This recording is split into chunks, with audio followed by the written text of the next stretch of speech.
kanyang mga sinabi. Pati yung kay Inday Sara, meron siyang statement. Pakinggan natin.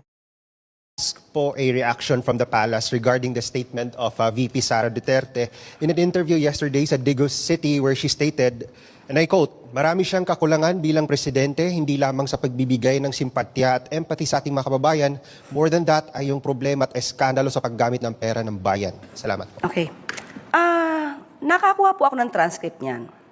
At napansin ko po na maaari na ganito ang nagiging sagot ng Vice Presidente dahil nafi-feed siya ng mga maling impormasyon. Public information, mga bossing. Claire Castro, for your information, dahil uninformed ka. At dahil hipokrito ka at anlisabaw ang utak mo.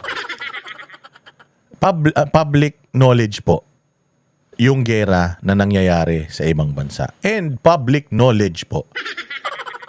Public knowledge po na hindi nakapagpadala ang Pilipinas ng eroplano papunta sa Middle East para sagipin yung mga kababayan natin na gusto nang umuwi ng Pilipinas dahil apektado sila ng gera.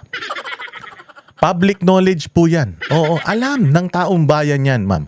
Hitinulungan pa nga tayo ng Singapore para mailikas yung mga kababayan natin.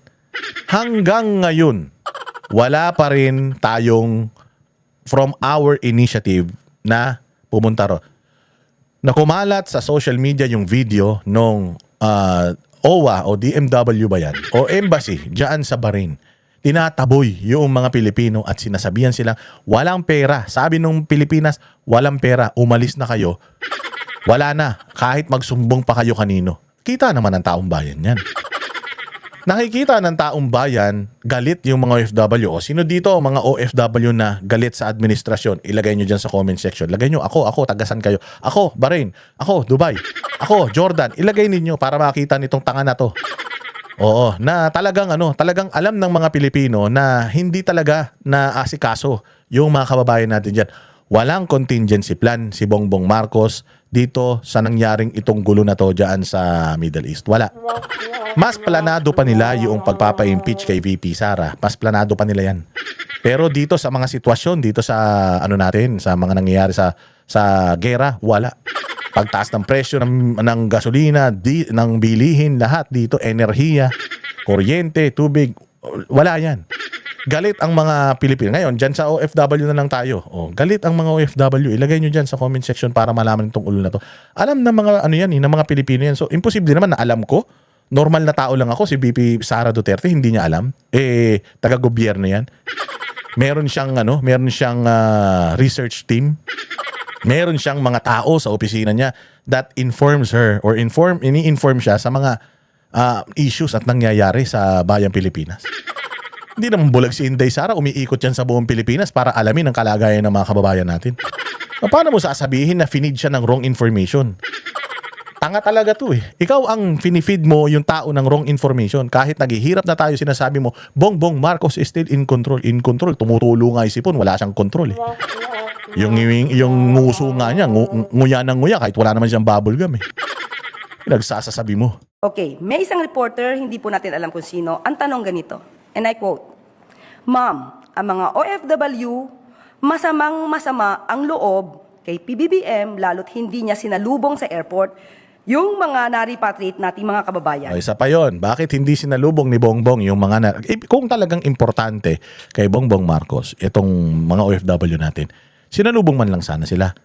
Para at least man lang mapakyuhan siya. Utangin na mo. Hayop ka.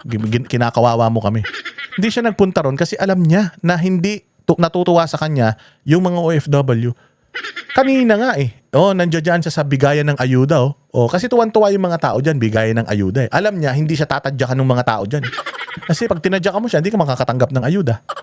Bigayan ng ayuda kanina, andiyan siya, siya. Nung inaugurasyon, nung overpass dyan sa Kamuning. Kamuning ba yan? Basta dyan, sa may EDSA, yung overpass dyan.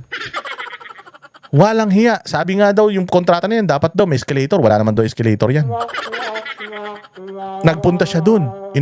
Sinilip niya yun. Oh, tapos ito, OFW, uuwi, wala siya. Oh, kaya siya wala doon. Natatakot siya sa galit ng mga OFW. Kaya siya wala doon kasi alam niya na bistado na siya ng mga OFW at baka makutongan siya ng mga OFW, matadyakan siya, baka doon pa siya mamatay. Oh, baka yung ano niya, yung cancer niya, baka doon pa lumala. Alam ng ano yan, alam ng mga Pilipino at alam niya ni Inday Sara at alam niya ng lahat ng mga reporter. Ikaw lang hindi nakakaalam. Ewan ko, baka busog na busog ka masyado. Annotate nyo.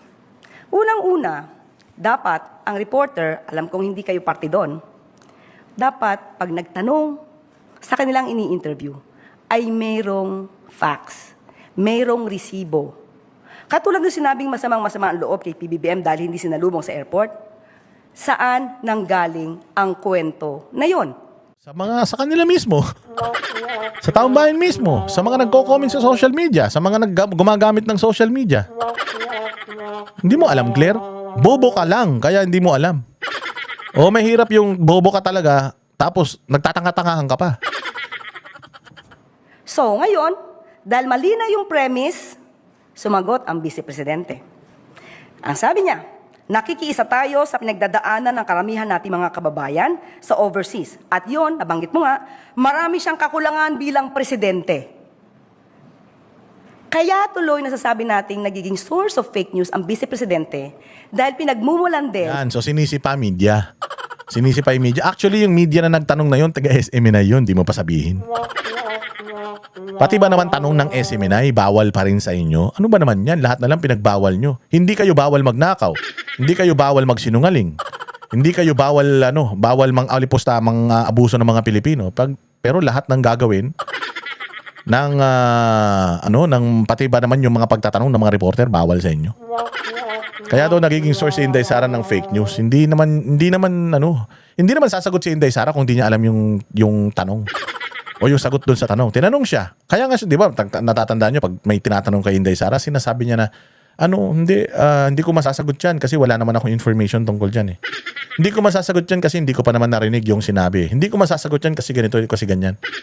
Ano naman Inday Sara? Umiikot si Inday Sara, di ba? Sinabi nyo nga, pasyal siya ng pasyal. Pumapasyal man si Inday Sara sa buong mundo.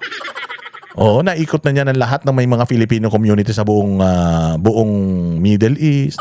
Nagpupunta yan. Oh, so naririnig niya from the horse's mouth, ika nga, straight from the horse's mouth, lahat ng mga reklamo. So alam niya yun. Si Bongbong, alam ni Bongbong yun. Hindi alam ni Bongbong yun kasi pag nagpupunta si Bongbong sa ibang bansa, puta nagpa-party lang yan. Sabi ni Dean Chase, nagpapatira daw sa puwet yan. Tapos sabi, kumo-callboy daw yan. Sabi nung kapatid, addict daw yan. O kaya hindi siya umuupo sa mga Pilipino, pupunta na siya sa stage tapos kakanta sila ng What's Going On. 'Di ba? Oh, kaya ayan, alam ni Inday na galit talaga yung mga Pilipino. Si Bongbong kung hindi niya alam yun, that is because out of touch siya. Wala na talaga siya sa utak. Sabi nga ganyan daw talaga pagka alam mo yun, sabog. Ng fake news yung tanong ng ibang reporter. So sana maiwasan ng ibang mga reporter, I'm not pertaining to all of you because I know you're all professional here. Iwasan yung ganon. Especially kung ang reporter na ito ay... Hindi naman yung mga mukha ng reporter, parang na kami pa may kasalanan. Kami pa may kasalanan. Anak ng tinapay kayo. Samantalang kayo ngayon walang ginagawa, kayo ngayon walang plano, kami pa may kasalanan. Lahat na lang nasisi nyo, sarili nyo na lang din nyo sinisisi. Sobrang bilib nyo sa sarili nyo, ha? Kaalyado niya or hindi.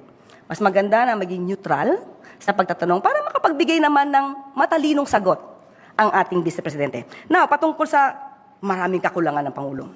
Unang-una, mas maganda po sana na gamitin muna ang mata at tenga bago ang bibig. Dahil pag inuna natin ang bibig at hindi ginagamit ang mata, tenga at utak, magkakamali kayo ng sagot. Marami na po tayo nabanggit kung anong mga programa ng Pangulo. Kahapon lamang po ay nagbigay siya ng kanyang mensahe at na-enumerate na natin lahat kung ano sa ngayon ang mga naging trabaho at accomplishments ng pamahalaan para sa ating mga kababayan. Especially patungkol dito sa Ulul, ayuda lang naman yun eh. Wala naman kayong solusyon, ayuda eh. Mag-aayuda kayo sa mga tricycle driver, mag-aayuda kayo sa mga jeepney driver, mag-aayuda kayo. Ayuda. Masarap naman. Okay naman, maraming salamat, may tulong. Pero ang tanong, ano ang magagawa natin para hindi na mangyari ulit to o para mapigilan ito? Because pag naubos yung ayudang binigay nyo, What's next? Napanood ko rin yun. Yung sinabi ni Bongbong. Binabasa niya. Mukha siyang tanga. Oo. Talagang binabasa na. Puro cut pa. Meron yata ako nun dito eh. Pakinggan natin memya. Wala siyang doon. Sinabi doon na matino. Ang sinabi niya lang doon, magbibigay ng ayuda eh. Yung ayuda nga, source ng corruption. Baka kaya gustong-gusto nyong magbigay ng ayuda para makapagnakaw na naman kayo.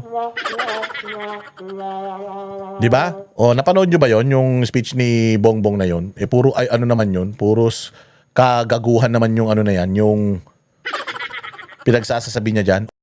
Kami ang boses ng masa, hindi natatakot.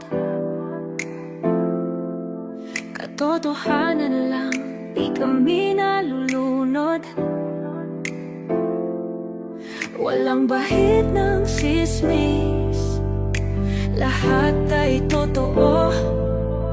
Kahit sino ka pa, pag mali ka babanatan ka. Walang pinipili kulay, wala kaming kinikilingan. Basta para sa bayan, kami lalaban. Pagdama palakpakan, pag mali banatan. Di matitinag, di matatakot, para sa bayan tuloy ang sigaw. Sa harap ng kamera, walang halong takot.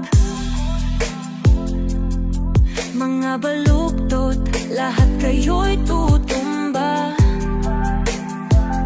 Ang hustisya at totoo, yun lang ang mahalaga.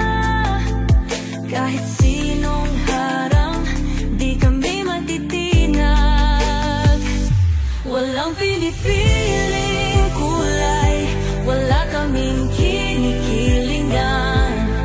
Basta para sa bayan, kami lalaban.